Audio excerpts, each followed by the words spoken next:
Good day, ladies and gentlemen, and welcome to Mobile VR Reviews. I'm your host, Guy Manspeed, and today we're taking a look at Disc League for the GearVR. Disc League was created by Virtually Invincible and was released December 15th, 2016 on the GearVR store, where it is available for $4.99. Virtually Invincible is an independent studio founded a little over a year ago by ex-EA programmer Richard Terrell, and Disc League is the studio's debut title. I'll just say it right away, Disc League is Tron. More specifically, Disc League is the disc battle scene from Tron Legacy.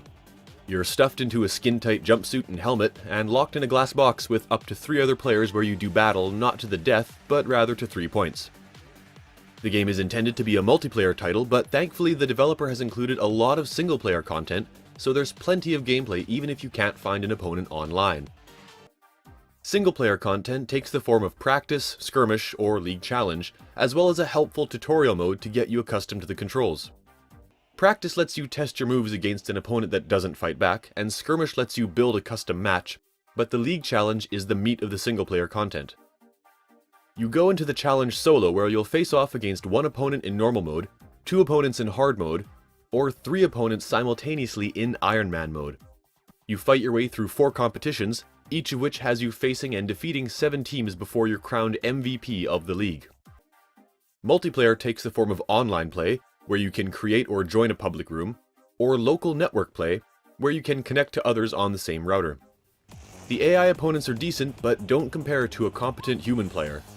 Multiplayer matches feel much faster compared to matches against the AI, and the AI is an easy target for some cheap tactics. The matches themselves are a lot of fun. You move your character around the arena, aim your disc, and throw. Again, like the Tron fights, your discs and the discs of your opponents bounce off walls, floors, and ceilings. You can press a button to recall your disc and control it a bit on its way back to you, so you still have a chance to hit your opponent if you miss with the initial shot.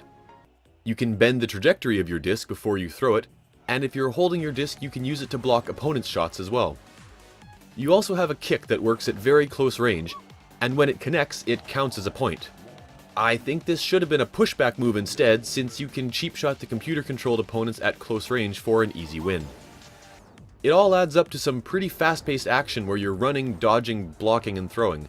As you get more practice, you'll be able to track your opponent's disc while lining up a headshot, or even execute a bank shot where you take out 2 opponents with 1 throw.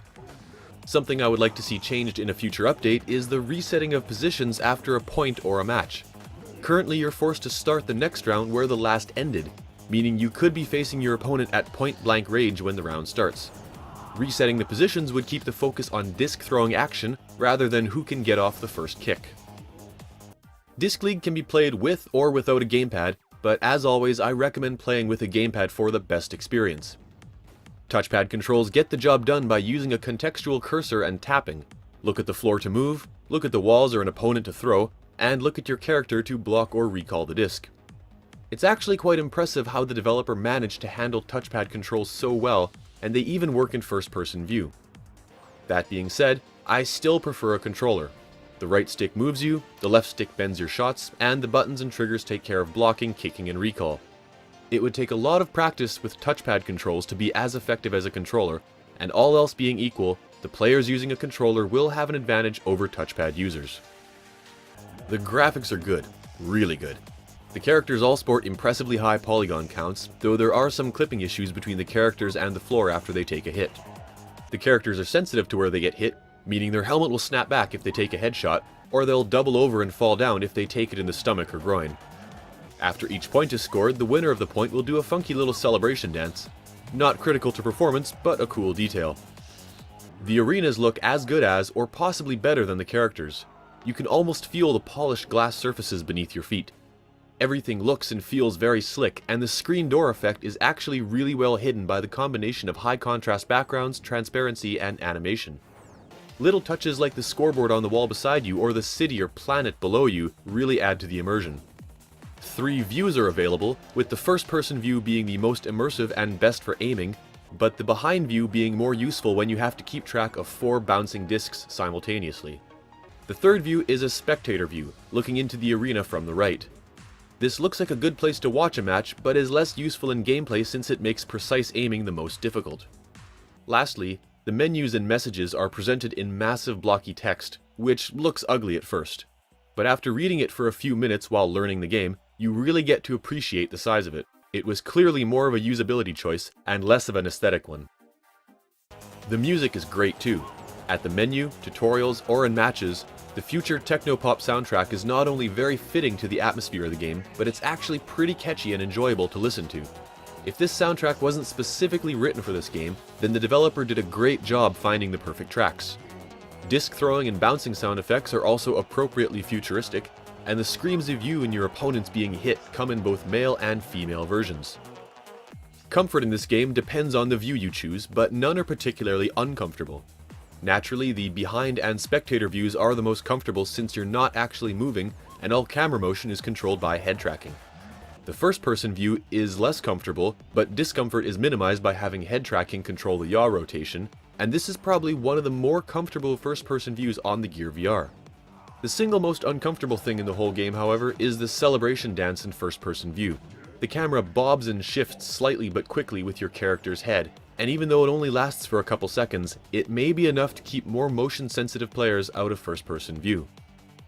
The music and the graphics build a believable world, and looking around the arena in first-person mode is very impressive. The controls are tight and the action is fast, and even though the main draw is the multiplayer, there should be enough single-player content to keep you busy between live matches. The combat isn't as complex or deep as Wands, but with the ability to move freely and fight multiple opponents, this offers something different. The game isn't perfect. You can use close-range kicks to cheap shot your way to victory, and the positions should be reset between rounds, but these are just a couple small blemishes on a generally very well put together package, and they can be fixed with updates. Between the amount of single-player content, the local and online multiplayer options, and the overall high level of polish on the game, I'd say it's well worth the asking price.